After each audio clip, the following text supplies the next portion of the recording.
యేసు ప్రభు నామములో మీకు అందరికీ వందనాలు. ఈ ఉదయకాలమందు మీతో కలిసి దేవుని ఆరాధించడానికి నాకు నా మిస్సెస్ కూడా వచ్చారు. లోయిస్ తన పేరు. మా బాబు ప్రసన్న కుమార్ ఉన్నాడు. మేము ముగ్గురు వచ్చాము. మేము మీతో కలిసి దేవుని ఆరాధించడానికి దేవుడిచ్చిన భాగ్యాన్ని బట్టి దేవుని స్తుతిస్తుంటున్నాం. మరి ముఖ్యంగా ప్రభు యొక్క పునరుద్ధాన దినము, ప్రభు దినాన ప్రభు సన్నిధికి చేరి ఈ విధంగా దేవుని స్తుతించడానికి, ఆరాధించడానికి, కొనియాడటానికి, దేవుడు మన పట్ల చేసిన మేలులను బట్టి పంచుకుంటూ దేవుని స్తుతించడానికి ఇది గొప్ప భాగ్యం.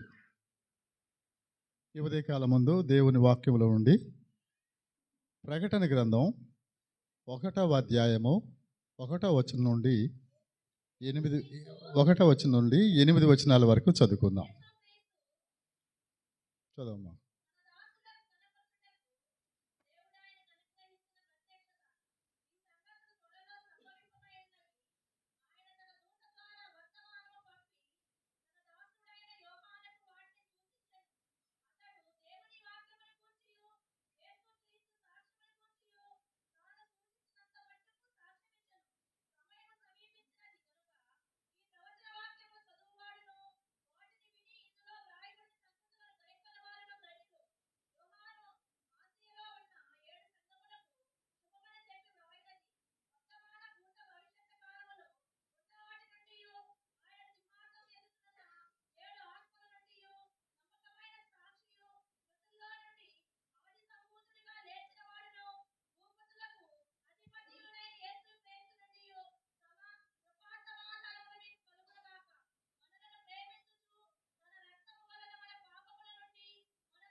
చాలు. Thank you very much.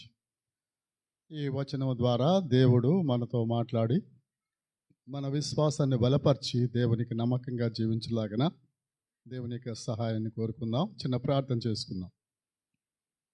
గొప్ప దేవ, జీవగల తండ్రి, ఈ ఉదయకాలమందు మా ప్రభు దినాన నీ కృపా కాపుదలలో మమ్మల్ని విమోచించుకొని నీ సన్నిధికి తీసుకొచ్చి మీ సన్నిధిలో ఈ విధంగా మిమ్మల్ని స్తుతించుకోవడానికి, ఆరాధించుకోవడానికి, నీ వాక్యం వినడానికి మాకు ఇచ్చిన భాగ్యాన్ని బట్టి మీకు వందనాలు, స్తుతులు, స్తోత్రం చెప్పుకుంటున్నాం. దేవా, ఈ సమయంలో చదివిన వాక్య భాగాల్ని మీ ముందు పెడుతుంటుండగా మీరే మాతో మాట్లాడండి. మీరే మాతో మాట్లాడుతుంటుండగా మేము నీ స్వరాన్ని విని మా విశ్వాసాన్ని బలపరుచుకొని మా జీవితాలని నీకు సమర్పించుకొని యోగ్యమైన రీతిగా జీవించట్లో మీరు మాతో ఉండండి, మాతో మాట్లాడండి. అప్పుడే నన్ను నీ సిలువ చోట మరుపరిచి మీరే మాతో మాట్లాడవలసిందిగా మీ సహాయం కోరుకుంటూ మమ్మల్ని మీ చేతుల్లో పెట్టుకుంటూ యేసు క్రీస్తు పుణ్యనామమున స్తుతి స్తోత్రంతో వేడుకుంటున్నాము తండ్రి. ఆమేన్, ఆమేన్. ప్రియులారా, జాగ్రత్తగా గమనించండి. ఈ వాక్య భాగము ప్రకటన గ్రంథము యోహాను శిష్యుల్లో ఉన్న 12 మందిలో ఉన్న ఒక భక్తుడు, ఒక అపోస్తలుడు యోహాను రాసిన గ్రంథము. యోహాను సువార్త రాశాడు, తర్వాత 3 పత్రికలు రాశాడు, తర్వాత ప్రకటన గ్రంథం కూడా రాశాడు. ప్రకటన గ్రంథం రాసిన సందర్భం కానీ చూసినట్లయితే రోమా సామ్రాజ్యంలో దేవుని రక్షకునిగా అంగీకరించి దేవుని కొరకు జీవిస్తున్న దేవుని యొక్క ప్రజలు భయంకరమైన శ్రమలు పొందుతూ ఉన్నారు. కారణం ఏంటంటే ఎంపరర్ వర్షిప్ చేయాలని అప్పట్లో ప్రజలందరినీ ఆ యొక్క రాజుని ఆరాధించాలని చెప్తున్నప్పుడు క్రైస్తవులు యేసుక్రీస్తు ప్రభువే మాకు రాజు, ఇంకెవరిని కూడా మేము పూజించమని దేవుని కొరకు నిలబడ్డప్పుడు అలాంటి వారిని చాలా భయంకరంగా హింసిస్తూ వచ్చారు. ఆ దినాల్లో యోహాన్ని కూడా తన్ను జైల్లో పెట్టి పద్మసులో ఉంచారు. అలాంటి సందర్భంలో ఈ పరిస్థితిని తాను ఆలోచిస్తున్నప్పుడు పరిశుద్ధాత్మ దేవుడు ఆసియాలో ఉన్న 7 సంఘాలకి వ్రాయమని దేవుడు ఈ యొక్క దేవుని వాక్య భాగాన్ని తనకు దర్శనంలో అనుగ్రహించాడు. వాస్తవంగా దేవుని బిడ్డలో దేవుని రాజ్యం కొరకు సిద్ధపడుతుండగా ఈ లోకములో వారు ఎదుర్కొంటున్న శ్రమలు తాత్కాలికమైన శ్రమలు. దేవుని సన్నిధికి వెళ్ళిన తర్వాత దేవుని సన్నిధిలో యుగ యుగాలు దేవుని యొక్క సన్నిధి, దేవుని యొక్క శాంతి, సంతోషము, సమాధానము కలిగి దేవుని దూతలతోటి కొనియాడుతూ దేవుని సన్నిధిలో జీవించే గొప్ప భవిష్యత్తు ఉన్నదని ఈ యొక్క ప్రకటన గ్రంథము వ్రాయబడ్డది. దేవుని బిడ్డలు ఎవరైతే దేవుని నమ్ముకొని ఈ శ్రమలకు తట్టుకోలేక కొంతమంది ఆయా ప్రాంతాలకు చెదిరిపోయిన వారు ఉన్నారు. వారిని ఆదరిస్తూ దేవుడు ఈ మాటలను వ్రాశాడు. అయితే మనం చదువుకున్న వాక్య భాగంలో ఈ యొక్క ప్రకటన గ్రంథంలో ఉన్న చాలా మర్మాలు వ్రాసే ముందుగా భక్తుడైన యోహాను ఒక క్లుప్తంగా ఇంట్రడక్షన్లో నట్సల్గా క్రీస్తు ప్రభు గురించి చెప్తుంటున్నాడు. మొదటి 3 వచనాలు ఏమో దేవుని వాక్యాన్ని చదువుకున్న వారు దేవుని వాక్యాన్ని చదివి దానిలో ఉన్న విషయాలను గ్రహించి దాని ప్రకారంగా ఈ లోకంలో జీవించేవారు ధన్యులవుతారని చెప్పి ఆ 3 వచనాలు చెప్పిన తర్వాత 4వ వచనం నుండి 8వ వచనం కనుక చూసినట్లయితే యేసుక్రీస్తు ప్రభు ఎందుకు దేవుడు, యేసుక్రీస్తు ప్రభు దేవుడు ఎలా అవుతాడు, ఆయన్ని ఎందుకు మనము దేవునిగా నమ్మాలి, ఆయన్ని మనము ఆరాధించాలి అనే ప్రశ్నకు ఈ యొక్క 7 వచనాల్లో మనము చూడవచ్చు. అది 4-5 వచనాల్లో ఏమో ఆయన ఏమై ఉన్నాడో దానిని బట్టి ఆయన్ను నమ్మాలి, స్తుతించాలి, ఆయన కొరకు జీవించాలి. రెండవది 5-6 వచనాల్లో రెండవ పాయింట్ ఏంటంటే ఆయన సంఘము కొరకు మనుష్యుల కొరకు ఏమి చేశాడో దానిని బట్టి ఆయన్ను నమ్మాలి, ఆయన కొరకు జీవించాలి, ఆయన కొరకు శ్రమలైనా కూడా ఎదుర్కొని ఆయన రాజ్యం కొరకు సిద్ధపడాలని చెప్పి అది రెండో పాయింట్ ఉంటుంది.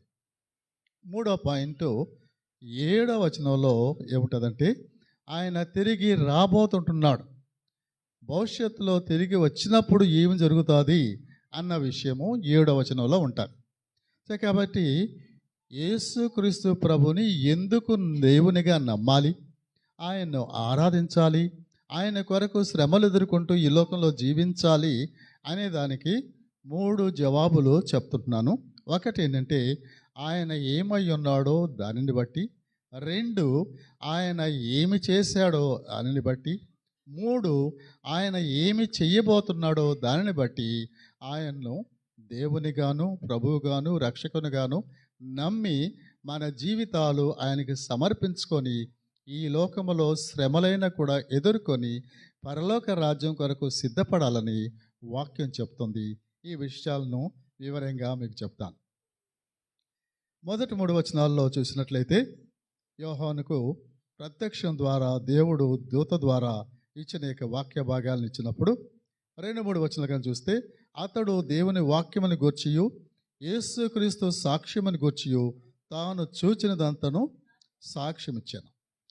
ఏమనంటే సమయము సమీపించున్నది, అంటే ప్రభువు రాకడ సమీపించున్నది కనుక ఈ ప్రవచన వాక్యమును చదువువాడును వాటిని ఇందులో వ్రాయబడిన సంగతులను గైకొనొచ్చు జీవించువాడు ధన్యులు అంటున్నాడు. కాబట్టి ప్రియులారా, ఈ లోకములో జీవించే మనుష్యులు ధన్యకరంగా ఆశీర్వాదకరంగా మనము జీవించాలంటే ఒకటే ఒక మార్గము దేవుని వాక్యం చెప్తుంది. అది ఏంటంటే దేవుని వాక్యము చదవడం, దేవుని వాక్యం ప్రకారంగా జీవించడం, మన జీవితాల్ని దేవునికి సమర్పించుకొని దేవునిలో దేవునితో దేవుని వాక్యానుసారంగా జీవిస్తూ ఉంటే మనము ధన్యులం అవుతాము. దేవుని నమ్ముకున్న వారే కాదు, దేవుని నమ్ముకోకుండా ఈ లోకంలో క్రైస్తవేతరులుగా ఉన్న వారందరూ కూడా, దేవునికి వ్యతిరేకంగా ఉన్నవారు కూడా దేవుని సన్నిధికి వచ్చి దేవుని వాక్యాన్ని చదువుతూ వాక్యానికి లోబడి జీవితాల్ని సమర్పించుకుంటే అందరూ కూడా ధన్యులని చెప్పి వాక్యం చెప్తుంది. 128వ కీర్తన 1వ వచనం కానీ చదివితే ఆ 1వ వచనం ఏం చెప్తుందంటే, యెహోవా యందు భయభక్తులు కలిగి ఆయన త్రోవల యందు నడుచువారందరూ ధన్యులు. కాబట్టి ఇక్కడ 3వ వచనం చెప్పిన దానికి 128వ కీర్తన 1వ వచనం చెప్పిన దానికి చూసినట్లయితే మనము యెహోవా యందు భయభక్తులు కలిగి ఆయన త్రోవల యందు నడుచు వారందరూ ధన్యులు. కాబట్టి ప్రియులారా, దేవుని అద్భుతమైన కృప ఏర్పాటును బట్టి ఆ ప్రభునందు విశ్వాసం ఉంచి, ఆయన వాక్యమునందు విశ్వాసం ఉంచి, వాక్యము చదువుకుంటూ వాక్యానికి లోబడి వాక్యం ప్రకారంగా జీవిస్తుంటున్న మనమందరము కూడా ధన్యులము. మనము మాత్రమే కాకుండా మన కుటుంబాల్లో ఇంకా ఎవరైనా మారు మనసు పొందకుండా ఉంటే, మన కుటుంబంలో కానీ, మన బంధువులు కానీ, మన ఇరుగు పొరుగు వారు కానీ, మన గ్రామంలో, మన పట్టణాల్లో ఉన్న వారికి కూడా ఈ ప్రభు వాక్యాన్ని పరిచయం చేసి వారు కూడా ప్రభునందు విశ్వాసం ఉంచి దేవునిలో ధన్యకరమైన జీవితాలు జీవించేలాగా చేయవలసిన బాధ్యత మన అందరి మీద ఉన్నది. నేను యేసుక్రీస్తు ప్రభుని సొంత రక్షకునిగా అంగీకరించక ముందు నేను హైందవ కుటుంబంలో పుట్టి పెరిగాను. అందుకే నా పేరు కృష్ణయ్య అని ఉంది. నేను మారు మనసు పొందిన తర్వాత పేరు మార్చుకోవడానికి నేను ప్రయత్నం చేశాను. మొదటిసారి బైబిల్ కొని ఆ బైబిల్ మీద నా పేరు జోసఫ్ అని మార్చుకుందామని రాసుకున్నాను. అయితే నన్ను ఎవరైతే దేవునిలో బలపరిచి గైడ్ చేశారో ఆ దైవజనుడు, నీవు పేరు మార్చుకోవద్దు, ఇదే పేరు ఉంచుకో, ఎందుకంటే ఈ పేరు దేవుని కొరకు నువ్వు జీవిస్తూ భవిష్యత్తులో ఒకవేళ దేవుని సేవ చేస్తూ ఉంటే ఇది గొప్ప సాక్ష్యంగా ఉంటుంది. ఒక కృష్ణయ్య క్రీస్తుని సేవించడం అనేది అదే గొప్ప సాక్ష్యంగా ఉంటుందని చెప్పి నన్ను మార్చుకోవద్దని, అది ఎప్పుడు 1968వ సంవత్సరంలో నేను మారు మనసు పొందాను. అప్పుడు ఆయన చెప్పాడు. అప్పటి నుంచి నేను ఇప్పటి వరకు ఇదే పేరుతో ఉంటున్నాను. నేను దేవుని కొరకు జీవిస్తుంటున్నప్పుడు ఇలాగా పలు చోట్లకి వెళ్ళి దేవుని వాక్యం చెప్తుంటున్నప్పుడు కొంతమంది అడుగుతూ ఉంటారు. అడిగితే వాళ్ళకి ఇదే జవాబు చెప్తా ఉంటాను. నేను మారు మనసు పొందక ముందు ఎలా ఉండేవాడిని అంటే, చిన్న వయసే మా ఫ్యామిలీలో ఉన్న వాళ్ళందరూ కూడా ప్రతి శనివారము మా దేవతలకు దేవుళ్లకు ఒక్క పొద్దులు ఉండేవాళ్ళు, కొబ్బరికాయలు కొట్టేవాళ్ళు, పూజలు చేసేవాళ్ళు. వాటిలో నేను ఎక్కువగా చేసేవాడిని. కాబట్టి ఆ దేవుళ్ళు దేవతల మీద నాకు ఎక్కువ విశ్వాసం ఉన్నది. కాబట్టి క్రైస్తవత్వాన్ని గురించి నేను ఇష్టపడేవాడిని కాదు. ఎవరైనా చెప్పినా నేను ఒప్పుకునేవాడిని కాదు. ఎవరైనా పత్రికలు ఇస్తే పత్రిక తీసుకొని చించి దాన్ని నలిపి దాని మీద ఉమ్మి వేసి పడేసిన దినాలు ఉన్నాయన్నమాట. నేను హాస్టల్లో ఉండి చదువుతుంటున్నప్పుడు మా హాస్టల్లో ఉన్న ఒక విద్యార్థి తాను స్టూడెంట్స్ బైబిల్ స్టడీకి వెళ్ళి తాను యేసు ప్రభువుని నమ్ముకొని తాను నాకు చెప్పడానికి మొదలుపెట్టాడు. నేను అతనితో వాదిస్తూ వచ్చాను. ఏదో ఒక విధంగా మా ఇద్దరికి వాదన జరుగుతూ ఉండదు. అతన్ని ఏదో మాటల ద్వారా ఓడించి పంపించేవాడిని. అలాగే ఒక 3-4 నెలలు మా ఇద్దరి మధ్య వాదన జరుగుతూ ఉంది. అతను నాకు తెలియకుండా నా కోసం ప్రార్థన చేస్తూ ఉన్నాడు. ఒకరోజు నా దగ్గరకు వచ్చి ఇదే విషయం మళ్ళీ మాట్లాడుతూ ఉంటే నేను చెప్పాను, నాకు వద్దంటున్నాను, నువ్వు వచ్చి మళ్ళీ ఇదే చెప్తున్నావు, విసుగు పుట్టిపోతుంది. నీవి కానీ ఈసారి ఈ విధంగా ఈ విషయం చెప్పడం మొదలుపెట్టావంటే నీకు నాకు ఫ్రెండ్షిప్ కుదరదు, మన ఇద్దరికి కట్ అయిపోతుంది, నువ్వు నా వద్దకు రావద్దు, నాకు చెప్పొద్దు అని చెప్పాను. అతను ఏం చేశాడంటే తన చేతిలో కొత్త నిబంధన కొంచెం పెద్ద పుస్తకం ఉంది, అది నా చేతికిచ్చి, నేను చెప్పను, ఇది నీ దగ్గర ఉంచుకో, ఎప్పుడైనా నీకు ఇంట్రెస్ట్ ఉంటే దీన్ని చదువు, అప్పుడు నీకు అర్థమవుతుందని చెప్పాడు. అతని దగ్గర బైబిల్ తీసుకొని అతని ముందే ఇස්සరి నేలకేసి కొట్టాను. దాని అట్ట చినిగిపోయింది. అలాంటి పరిస్థితుల్లో అతను ఏమన్నాడంటే, అతను చెయ్యి నా భుజం మీద వేసి, కృష్ణయ్య, నీవు ఇలా చేసినప్పటికీ దేవుడు నిన్ను ఇంకా ప్రేమిస్తున్నాడు, దయచేసి ఆ దేవుని ప్రేమను అర్థం చేసుకో అని చెప్పి ఆ బైబిల్ తీసి పక్కన పెట్టి వెళ్ళిపోయాడు. అప్పటి నుంచి నా హృదయంలో ఒక పెద్ద ఆందోళన జరుగుతూ ఉంది. ఏంటంటే, ఇతను బైబిల్ స్టడీకి వెళ్ళకముందు, మారు మనసు పొందకముందు ఇతను చాలా అల్లరిగా ఉండేవాడు. ఇలాంటి వ్యక్తి ఇంతగా మారిపోయాడంటే, ఇలాంటి పరిస్థితుల్లో నాకు మీద కోపం రావాల్సిందని బదులుగా తాను ఇంత నెమ్మదిగా ప్రేమపూర్వకంగా మాట్లాడుతున్నాడంటే తప్పనిసరిగా యేసుక్రీస్తులో గొప్ప శక్తి ఉన్నది. ఆ శక్తి నన్ను కూడా మారుస్తుందా అని నాకు ఒక ప్రశ్న వచ్చింది. అప్పుడు నేను అతనికి తెలియకుండా బైబిల్ చదవడం మొదలుపెట్టాను. నాకు అర్థం కాలేదు. అతని దగ్గరికి వెళ్ళి, నేను చదువుతున్నా కానీ నాకు అర్థం కాలేదు అని చెప్పి నాకు వివరంగా చెప్పమన్నాను. నేను ఇద్దరము హై స్కూల్ పిల్లలమే. అతను ఒక సీనియర్ స్టూడెంట్ తీసుకెళ్తే అతను వివరంగా యేసుక్రీస్తు ప్రభువు ఎందుకు దేవుడు, నాకు పెద్ద ప్రశ్న ఏంటంటే, ఆయన దేవుడైతే మనుషుల చేత ఎందుకు కొట్టబడతాడు, మనుషులు ఎందుకు చంపుతారు? మా దేవుళ్ళు 4 చేతులు, 3 తలలు, చేతిలో గద, కత్తి అవన్నీ ఉంటాయి, అంతా ఉండేవి. ఈయన మనుషుల చేత కొట్టబడి చంపబడ్డ వ్యక్తి ఈయన ఎలా దేవుడు అవుతాడు అనేది నాకు పెద్ద ప్రశ్న. ఆ ప్రశ్నకి జవాబుగా అతను క్రీస్తు ప్రభు ఎందుకు ఈ విధంగా మనుషుల చేత కొట్టబడవలసింది, చనిపోయాడు, శిలువ కార్యము, రక్తం కార్చడం, ఈ యొక్క వివరాలను చెప్పాడు. చెప్పి ప్రకటన గ్రంథం 21వ అధ్యాయము 8వ వచనం చదివి దాని వివరంగా చెప్పాడు. ప్రకటన గ్రంథం 21, 8వ వచనం. అవిశ్వాసులు, అన్యులను, నరహంతకులను, వ్యభిచారులను, మాంత్రికులను, విగ్రహారాధకులను, అబద్ధికులందరూ అగ్ని కందకములో, మండుగుండములో పాలు పొందుదురు.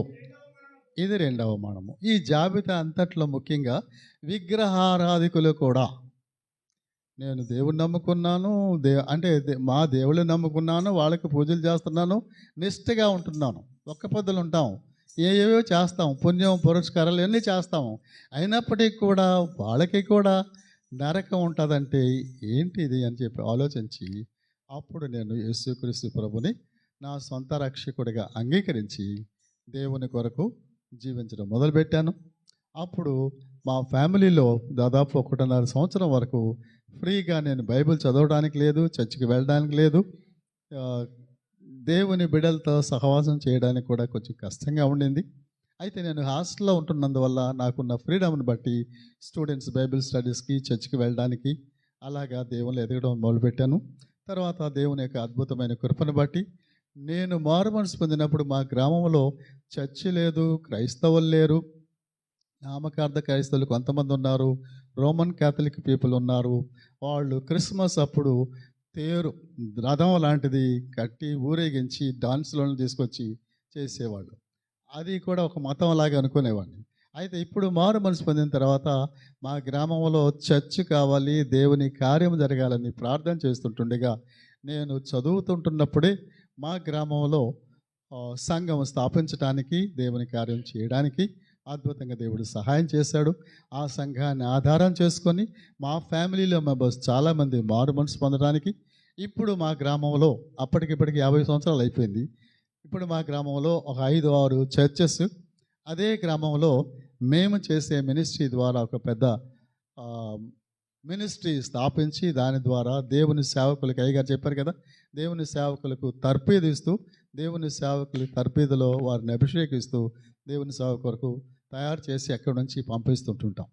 ఈ విధంగా దేవుని యొక్క అద్భుతమైన కృపను బట్టి నేను ఒక అన్యుడిగా, మూఢనమ్మకాలతో చీకటి జీవితంలో ఉంటున్న నా జీవితాన్ని మార్చి దేవుని కొరకు, దేవుని సాక్షిగా నేను ఆంధ్ర రాష్ట్రంలో ఎప్పుడు ఆంధ్ర తెలంగాణ 2 రాష్ట్రాలు కంబైన్డ్ రాష్ట్రంలో ఉన్నప్పుడు అన్ని జిల్లాలు పట్టణాలు తిరిగి విద్యార్థుల మధ్య ఎంప్లాయీస్ మధ్య దేవుని సేవ చేయడానికి నాగ్పూర్లో బేస్ చేసుకొని ఇండియా మొత్తము అన్ని రాష్ట్రాలు అన్ని ముఖ్య పట్టణాలు తిరిగి దేవుని యొక్క సేవ చేయడానికి అద్భుతంగా దేవుడు నాకు 1981లో మా మిస్సెస్ ఇక్కడ ఉంది, మాకు మ్యారేజ్ అయింది. తను కూడా స్టూడెంట్గా ఉన్నప్పుడే దేవుని సేవకు సమర్పించుకొని బైబిల్ కాలేజీకి వెళ్ళి ట్రైనింగ్ పొంది ఇద్దరము దేవుని సేవలో మాకు మ్యారేజ్ అయ్యి 43 సంవత్సరాలు అయింది.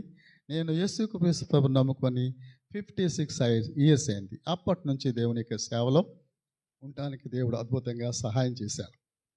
అయితే ఇప్పుడు ఈ 3 విషయాలు, యేసుక్రీస్తు దేవుడు ఎలాగూ, ఇప్పుడు నేను మీకు చెప్తున్నది బైబిల్లో ఉన్న విషయాలు.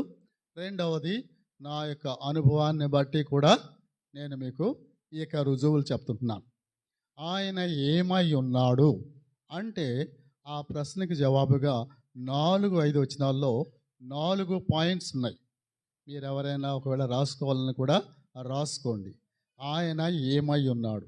యేసు క్రీస్తు, ఈ రోజుల్లో మనం డిసెంబర్లో క్రీస్తు పుట్టుక గురించి క్రిస్మస్ పండుగ చేసుకుంటూ ఉంటున్నాం. చాలామందికి ఈ పిక్చర్ ఎలా ఉంటుందంటే పశువుల పక్కలో మరియమ్మ ఒడిలో ఆ యొక్క పొత్తిగుడ్డలతో చుట్టబడ్డ బాలుడు యేసునే చూస్తాము, కానీ అది కాదు. సర్వోన్నతుడైన దేవుడు మానవాళికి, లోకానికి మనిషిగా వచ్చి మానవాళి యొక్క పాప విమోచన కొరకు ఆయన రక్షకుడిగా వచ్చాడు. ఆయన ఏమై ఉన్నాడని ఈ వాక్యం చెప్తుందంటే 4-5 వచనాల్లో, ఒకటి వర్తమాన భూత భవిష్యత్ కాలములో ఉన్నవాడు. ఎవరండి? వర్తమాన భూత భవిష్యత్ కాలములో ఉన్నవాడు అనగా నిన్న నేడు రేపు ఏకరీతిగా ఉన్నవాడు. యుగాలు మారిన జగాలు మారిన యేసుక్రీస్తు మారడు.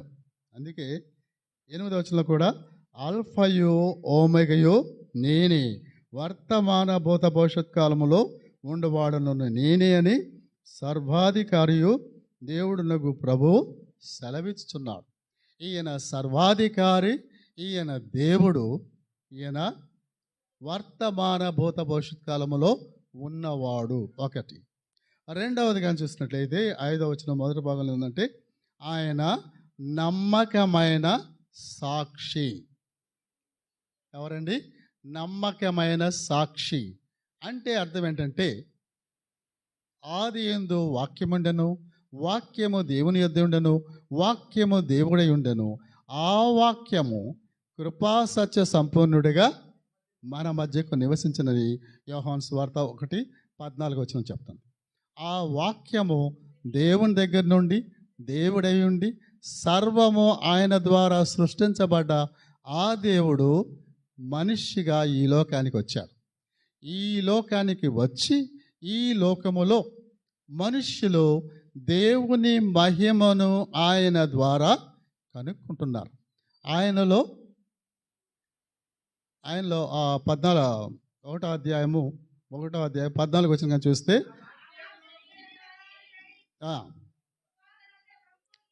అది కృప సత్య సంపూర్ణుడు అంటే చాలమ్మా కృప, సంపూర్ణమైన దేవుని కృప, తర్వాత సంపూర్ణమైన దేవుని సత్యము ఈ వ్యక్తిలో, యేసుక్రీస్తు ప్రభువులో మన మధ్య వచ్చింది, మనుష్యుల మధ్య ఉన్నది. మనుష్యులు ఆయన్ని చూస్తున్నప్పుడు దేవుని మహిమను, దేవుని కృపను, దేవుని సత్యాన్ని చూసేలాగా ఆయన ఈ లోకానికి వచ్చాడు. కాబట్టి ఆయన ఈ లోకములో దేవుని గురించి ఏమి బయలుపరిచాడో అది నమ్మకమైన సాక్షి, నమ్మదగినది, మోసము లేదు.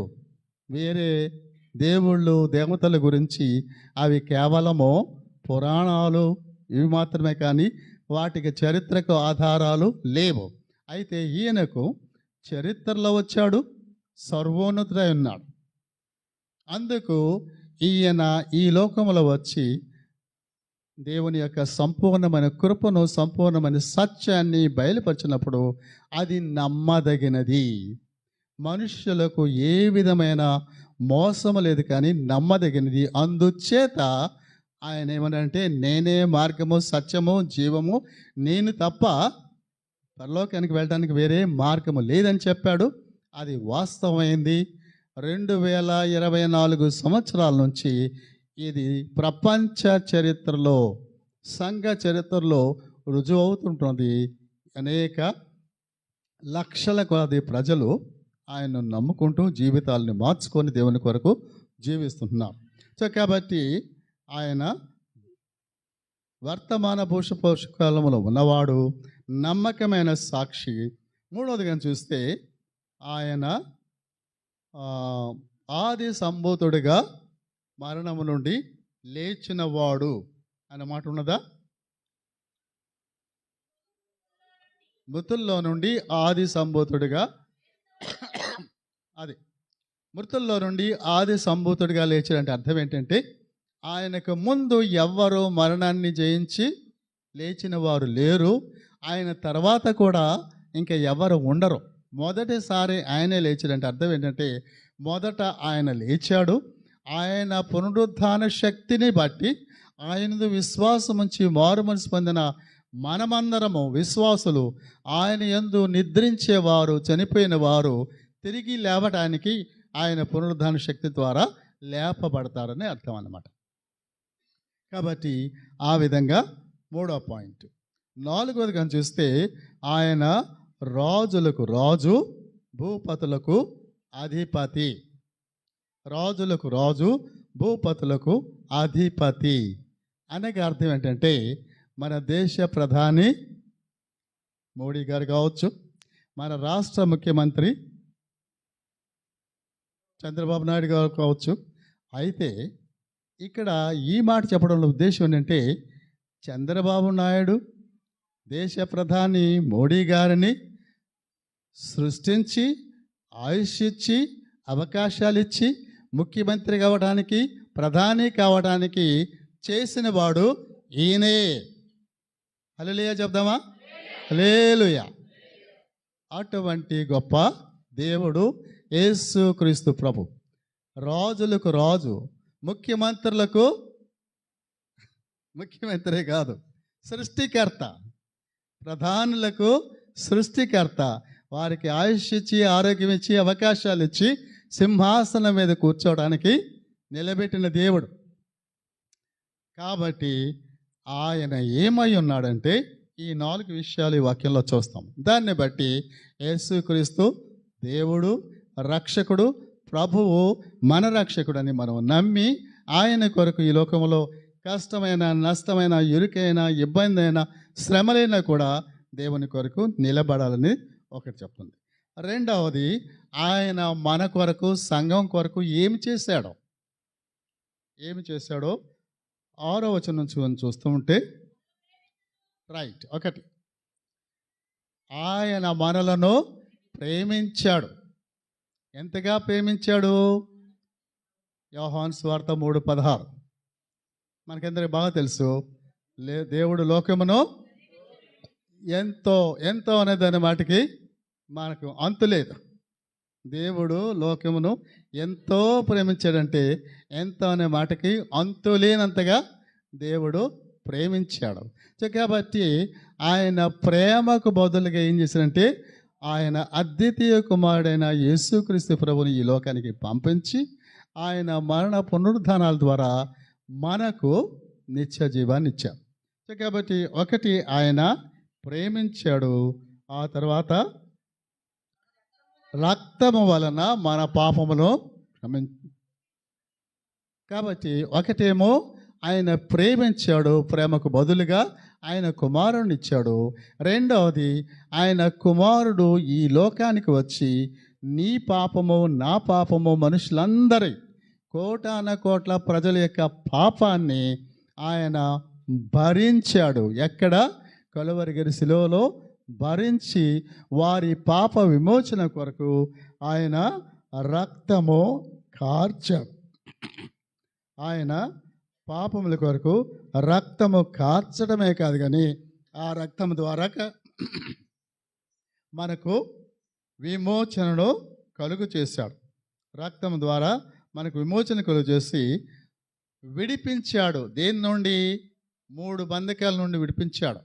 1 సాతాన బంధకం నుండి, 2 పాప బంధకాల నుండి, 3 మరణ భయము నుండి మనలను విడిపించాడు. కాబట్టి ఈనాడు యేసుక్రీస్తుని రక్షకుడుగా అంగీకరించిన మనమందరము, ఇక్కడ కూర్చున్న వారిలో ఎంతమంది అయితే యేసుక్రీస్తు ప్రభుని రక్షకుడిగా అంగీకరించారో అందరము కూడా పాపానికి భయపడక్కర్లేదు, లోకానికి సాతానికి భయపడక్కర్లేదు, మరణము కూడా మనల్ని చేయలేదు. మనము ఈ శరీరాన్ని విడిచి ప్రభునందు నిద్రించామంటే పరలోకములోకి వెళ్ళిపోయేటువంటి గొప్ప భాగ్యము మనకి ఉన్నది. సో కాబట్టి ఆయన మనల్ని ప్రేమించాడు, ఆయన రక్తం ద్వారా మనలను విడిపించాడు. తర్వాత ఆయన తండ్రియగు దేవునికి మనలను ఒక రాజ్యముగా చేశాడు. విశ్వాసులందరూ దేవుని యొక్క రాజ్యముగా చేశాడు. 1 పేతురు 2వ అధ్యాయము 9వ వచనంలో కానీ చూసినట్టయితే 1 పేతురు 2:9 అయితే మీరు చీకటిలో నుండి ఆశ్చర్యకరమైన వెలుగులోనికి మిమ్మల్ని పిలిచిన వాని గుణాతిశయములను పరుచరము చేయ నిమిత్తము ఏర్పరచబడిన వంశమును, రాజులైన యాజక సమూహమును, పరిశుద్ధ జనాంగమును, దేవుని సొత్తైన ప్రజలై ఉన్నారు. కాబట్టి ఆయన మనల్ని ప్రేమించాడు. ఆయన రక్తం ద్వారా మనల్ని విమోచించి సాతాను బంధకాల నుండి, మరణ బంధకాల నుండి తప్పించి మనలను దేవుని కొరకు ఒక రాజ్యముగా చేశాడు. ఎందుకంటే ఆయన యొక్క గుణాతిశయములను ఈ లోకములో ప్రచురపరచుటకు మనలను చేశాడు. కాబట్టి ప్రియులారా, మనము సంఘముగా సహవాసముగా దేవుని కొరకు ఉన్నామంటే మన యొక్క జీవితాల్లో ఉద్యోగాలు చేసేవాళ్ళు ఉద్యోగాలు చేయొచ్చు, వేరే వేరే పనులన్నీ చేసేవాళ్ళు చేయొచ్చు. అయితే ప్రధానంగా మనం ఎందుకు ఉన్నామంటే ఆయన గుణాతిశయములను ప్రచురపరచుట కొరకు, అనగా ఆయన యొక్క సువార్తను ఈ లోకములో ఉన్న వారికి చెప్పి వారు కూడా దేవుని ప్రేమను తెలుసుకొని పాప బంధకాల నుండి విడిపించబడి దేవుని యొక్క రాజ్యమైన సంఘములో చేర్చబడి పరలోక రాజ్యమునకు సిద్ధపడడానికి దేవుడు మనలను ఏర్పాటు చేసుకున్నాడు. కాబట్టి ఆయన ఏమి చేశాడు అంటే సంఘం కొరకు ఏం చేశాడు, మనుషుల కొరకు ఏం చేశాడంటే ఆయన ప్రేమించాడు. ఆయన పాపమును విడుదల చేయడానికి రక్తము కార్చాడు. ఆయన రక్తము ద్వారా విడుదల చేసి మారుమనసు పొందిన వారిని అందరినీ కూడా దేవుని రాజ్యముగా సంఘముగా ఆయన గుణాతిశయములను ప్రచురపరచుట కొరకు ఆయన ఏర్పాటు చేసుకున్నాడని చెప్పి ఈ 4 విషయాలు మనము ఆయన ఏమి చేశాడో అవి 5-6 వచనాల్లో చూస్తుంటున్నాం. అయితే 3వదిగా ఆయన ఏమి చెయ్యబోతున్నాడు, గొప్ప అద్భుతమైన మహిమకరమైన భవిష్యత్తు దేవుడు ఈ యొక్క వాక్యం ద్వారా మనకు బయలుపరిచాడు. ఏంటంటే ఇదిగో ఆయన మేఘారూఢుడై వచ్చుచున్నాడు. 1 ఆయన భవిష్యత్తులో ఏం చేయబోతున్నాడంటే వాగ్దానం చేశాడు ఆల్రెడీ. ఏ విధంగా మేఘములోకి వెళ్ళిపోతుంటున్నాడో అదే విధంగా తిరిగి వస్తాడని వాగ్దానం చేశాడు. ఎక్కడ రాయబడ్డది? అపోస్తల కార్యాలు 1:11 రాయబడ్డది. ఆ యొక్క వాగ్దానం ప్రకారంగా ఆయన తిరిగి వచ్చేటప్పుడు ఎలా వస్తాడంటే మేఘారూఢుడుగా తిరిగి వస్తాడు. యేసుక్రీస్తు ప్రభువు ఆయన ఇప్పుడు మనం క్రిస్మస్ గుర్తు చేసుకుంటున్నప్పుడు ఆయన పుట్టింది పశువుల పాకలో పేదవాడిగా, పుట్టినప్పుడు స్థలము కూడా లేని పశువుల పాకలో పుట్టిన ఒక దరిద్రుడిగా పుట్టాడు, హీనుడిగా చాలా దీనుడిగా పుట్టాడు. అయితే తిరిగి వచ్చేటప్పుడు కొదమ సింహంలాగా వస్తాడు, మేఘారూఢుడిగా వస్తాడు, ఆకాశం మీద మేఘారూఢుడిగా వస్తాడని చెప్పి వాక్యము చెప్తుంటున్నారు. ఒకటి. రెండవది, ఆయన వచ్చేప్పుడు ప్రతి నేత్రము ఆయనలో చూచును. ప్రతి నేత్రము ఆయనలో చూచును. దీనిలో రెండు అర్థాలు ఉన్నాయి, మీరు తెలుసుకోవాలి. ఒకటి ఏంటంటే, సంఘము ఎత్తబడేటప్పుడు అందరికీ తెలియదు. సంఘం ఎత్తబడేటప్పుడు ఆయన మధ్యాకాశంలో ఉంటాడు, సంఘాన్ని ఆయన తీసుకుని వెళ్తాడు. అప్పుడు సంఘం ఎత్తబడ్డప్పుడు 7 ఏళ్ల శ్రమలు ఉంటాయి, అవన్నీ ఉంటాయి. ఆ తర్వాత క్రీస్తు ప్రభు రెండవ రాకడ జరుగుతుంది. అప్పుడు అందరికీ తెలిసిపోతుంది. అందరూ ఆయన రాకడను చూస్తారు. అందరూ చూస్తారు. ఒకటి చూసి ఏం చేస్తారు?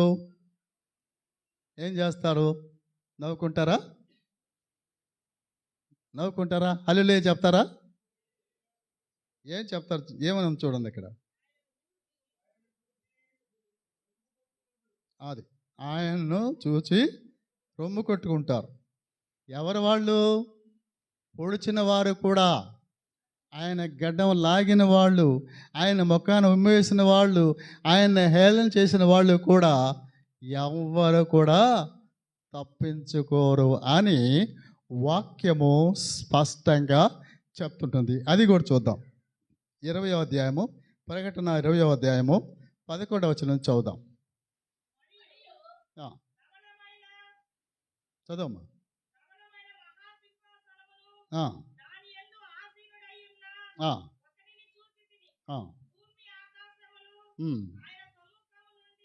భూమి ఆకాశములు ఆయన సముఖము నుండి పారిపోయాను, వాటికి నిలువ చోటు కనబడకపోయాను. మరియు గొప్పవారేమి, కొద్దివారేమి, మృతులైన వారందరూ ఆ సింహాసనం ఎదుట నిలువబడి ఉండుట చూచితిని. అప్పుడు గ్రంథము విప్పడును, మరియు జీవ గ్రంథమును వేరొక గ్రంథమును విప్పబడెను. ఆ గ్రంథముల యందు వ్రాయబడి ఉన్న వాటిని బట్టి తమ క్రియల చొప్పున మృతులు తీర్పు పొందిరి. చాలు. సముద్రము ఇంక ఇవన్నీ కూడా వాటిలో పడి చనిపోయిన వాళ్ళు అవి తీసుకొచ్చి అప్పగిస్తారు. సో కాబట్టి దీని అర్థం ఏంటంటే, ప్రతి నేత్రము చూచునంటే ఎవ్వరు కూడా తప్పించుకోవడానికి లేదు. కొద్దివారేమి, గొప్పవారేమి, అందరూ కూడా ఆయన సింహాసనం ఎదుట నిలబడతారు. అందుచేత ఎందుకు రొమ్ము కొట్టుకుంటారంటే, ఎందుకు కేకలు వేస్తారంటే, అప్పుడు వాళ్ళకి అర్థమవుతుంది. మాకు అవకాశం ఉన్నప్పుడు యేసుక్రీస్తుని రక్షకుడిగా అంగీకరించి ఆయన కొరకు జీవించే భాగ్యము ఉన్నప్పుడు మేము పట్టించుకోలేదు. ఇప్పుడు ఆయన తీర్పు తీర్చబోతున్నాడు. 2 రకాల తీర్పు. జీవ గ్రంథం ఒకటి ఉంది, వేరొక గ్రంథం ఉంది. జీవ గ్రంథం ఎవరికంటే, ఎవరైతే యేసుక్రీస్తుని సొంత రక్షకుడిగా అంగీకరించారో వారందరి పేర్లు జీవ గ్రంథమందు వ్రాయబడుతుంది. వారికి విశ్వాసుల తీర్పులో వారి వారి క్రియలను బట్టి వారికి దేవుడు బహుమానాన్ని ఇస్తాడు. వేరొక గ్రంథం అంటే, ఎవరైతే యేసుక్రీస్తుని సొంత రక్షకుడిగా అంగీకరించలేదో వారి జాబితా అంతా వేరొక గ్రంథములో ఉన్నది. వారి యొక్క క్రియలను బట్టి వారు మృతులను దేవుడు తీర్పు తీర్చి వారికి రెండవ మరణము. అది రెండవ మరణం ఎలాంటిది? అగ్ని గంధకములతో మండు గుండము. దానిలోకి వాళ్ళు వేయబడతారని చెప్పి వాక్యము చెప్పబడుతుంది. కాబట్టి పిల్లరా, ఆయన ఏమి చేయబోతున్నాడు? 2 విషయాలు జరిగిపోయాయి. అంటే మొదట ఆయన ఏమై ఉన్నాడో ఇప్పటికీ ఆయన అదే అయి ఉన్నాడు. రెండవది ఆయన ఏమి చేశాడో జరిగిపోయింది. మూడవది చెయ్యబోతూ ఉంటున్నాడు, అతి త్వరలో రాబోతుంటున్నాడు. దాని కొరకు నీవు నేను మనమందరము సంఘము దేవుని రాకడ కొరకు సిద్ధపడాలి.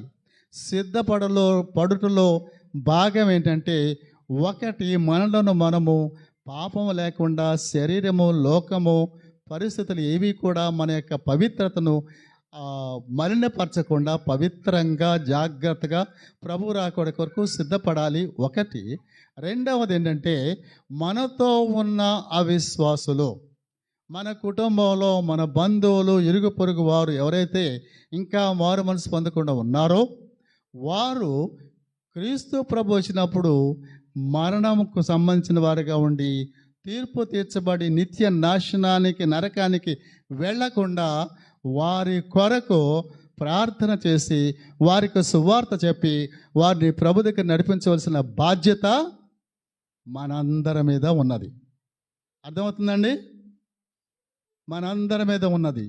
నీవు ఏ ఉద్యోగం చేస్తున్నా, ఏ పని చేస్తున్నా, ఏ బాధ్యతలో ఉన్నా ఆ వాటన్నిటికంటే అతి ప్రాముఖ్యమైనది క్రీస్తు ప్రభు యొక్క సువార్తను లోకములో ఉన్న అవిశ్వాసులకు చెప్పి వారిని మారు మనసులకు నడిపించి ప్రభు రాకడ కొరకు సంఘంగా మనమందరం కూడా సిద్ధపడాలని దేవుని వాక్యము చాలా స్పష్టంగా చెప్తుంటుంది.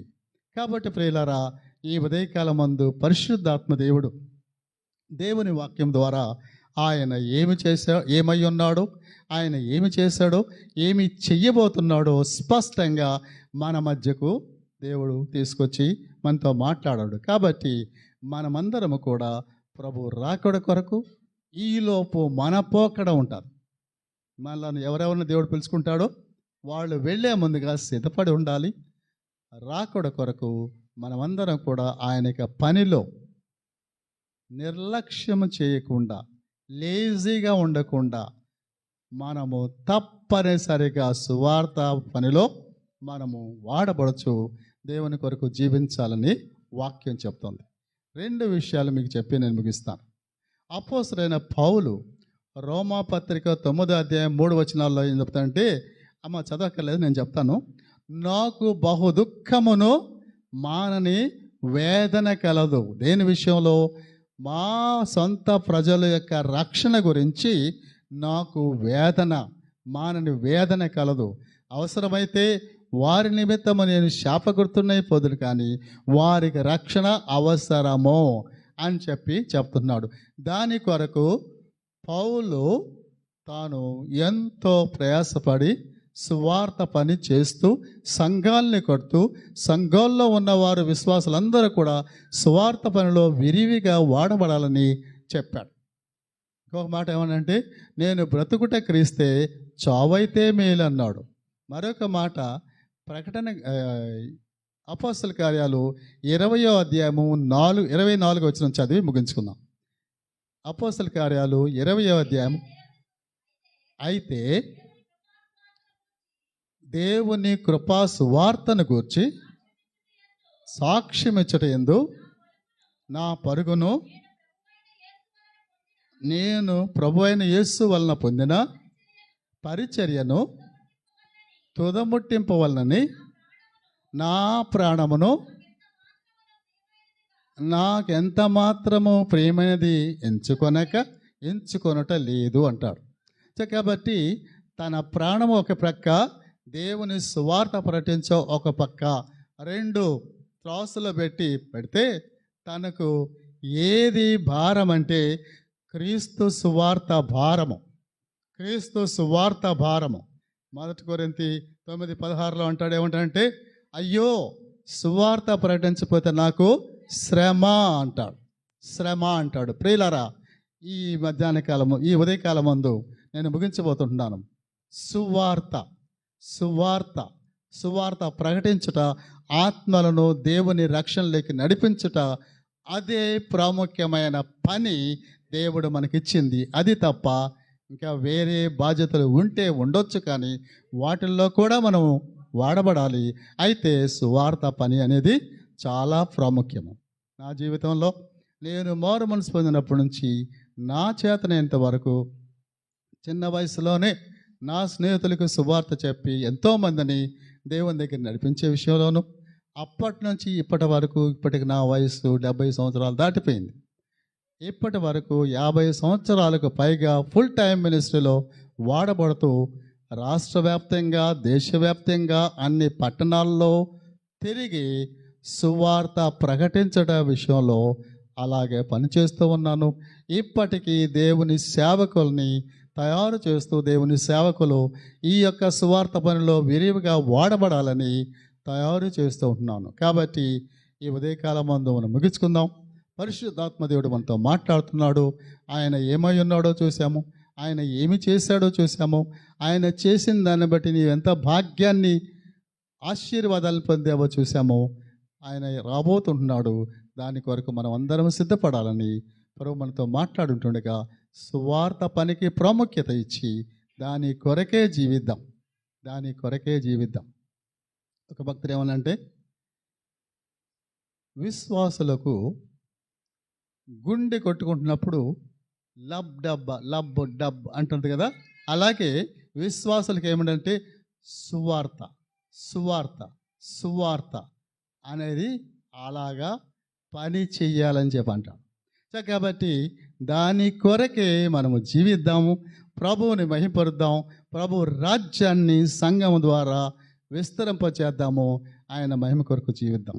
పరిశుద్ధాత్మ దేవుడు మనకు తోడుగా ఉండి సహాయం చేసింది కాక. అందరి తల్ల వంచండి, ఒక చిన్న ప్రార్థన చేసి ముగిస్తాను. గొప్ప దేవా, జీవగల తండ్రి, ఈ ఉదయకాలం ముందు నీ యొక్క జీవగల వాక్యం ద్వారా మాతో మాట్లాడారు.